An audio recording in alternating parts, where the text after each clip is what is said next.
हाँ तो दोस्तों, आशा करते हैं कि आप ठीक होंगे। चलिए शुरू करते हैं। सीटेट के लिए सीटेट का एक बहुत ही ख़ास और बार बार आने वाले टॉपिक्स में से प्रश्न के बारे में चर्चा करते हैं, समवेग और संज्ञान। तो समवेग, सबसे पहले देखते हैं समवेग। समवेग अंग्रेजी शब्द के इमोशन शब्द का समानार्थी है। इमोशन लैटिन भाषा के इमोवेयर से निकला है, जिसका अर्थ हलचल या उथल पुथल होता है, बस किसी भी तरह का। जैसे में जान लेते समवेग, जैसे में हो गया डर, एक तरह का क्या है समवेग। खुशी, ये सब समवेग में आते हैं। अब पढ़ते हैं समवेग की विशेषताएं क्या क्या है। तो समवेग की विशेषता में पहले आता है परिवर्तनशीलता, मतलब समवेग बदलते रहता है। समवेग बदलते रहता है। सभी व्यक्तियों में समवेग एक ही दिन में कई बार बदल सकता है। जैसे कभी गुस्सा तो कभी खुशी, कोई कुछ कह दिया तो गुस्सा हो जाता है, तुरंत दोस्त आ गए तो खुशी की बात होने लगती है। ये सब आगे देखते हैं। विस्थापन, दूसरा है विस्थापन, मतलब आप अपने समवेग को दूसरे पर प्रकट करते हैं, वही है। कभी कभी समवेग एक अनुपयुक्त व्यक्ति पर प्रकट हो जाता है, अर्थात जैसे स्कूल से डांट खाकर आने वाला बालक घर में अपनी छोटी बहन को डांट कर अपना गुस्सा शांत करता है। ये आप लोग के साथ भी हुआ होगा, या कोई आपके शिक्षक किसी कारणवश घर से गुस्से में आए हैं तो बिना गलती के, थोड़ी सी गलती पर भी आपको क्या करते हैं, पीट देते हैं। यानी वो गुस्सा कहीं और का था और वो कहाँ आप उतरा, आप पर, यानी विस्थापन। तो समवेग का ये गुण क्या बोलते हैं, विशेषता है कि वो विस्थापन होता है, मतलब अगले व्यक्ति पर। अनिश्चितता, मतलब ये कोई निश्चित नहीं है कि आप कब खुश रहेंगे, कब डर जाइएगा। ये समवेग अनिश्चितता, समवेग कब उत्पन्न होगा कोई लिमिट नहीं है।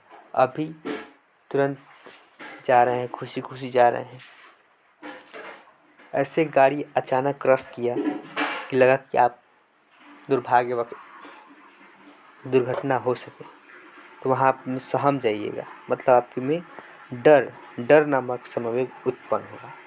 तुरंत आगे गए, आगे दोस्त मिले ना, बात होगी, हो सकता हंसी मजाक हो गया, वहाँ खुशी, अब खुशी समवेग उत्पन्न हो गया। तो ये निश्चित नहीं है कि समवेग कब और कितनी मात्रा में उत्पन्न होगा। ठीक, उसके अगला बाद आता है व्यापकता।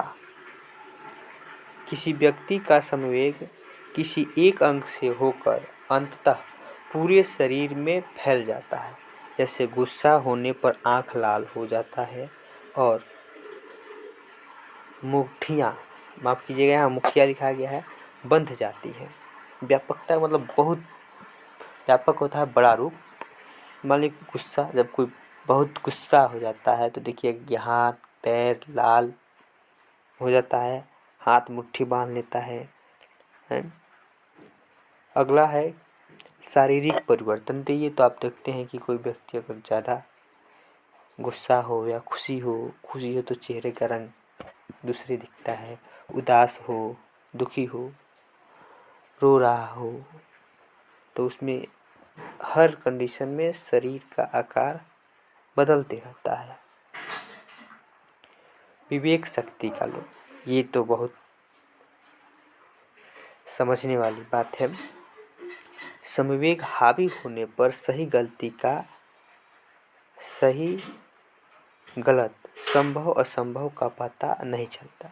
इसलिए कहा जाता है कि गुस्से में कोई फैसला जल्दी ना लें, क्योंकि उस समय आप खुद अपने बस में नहीं रहिएगा।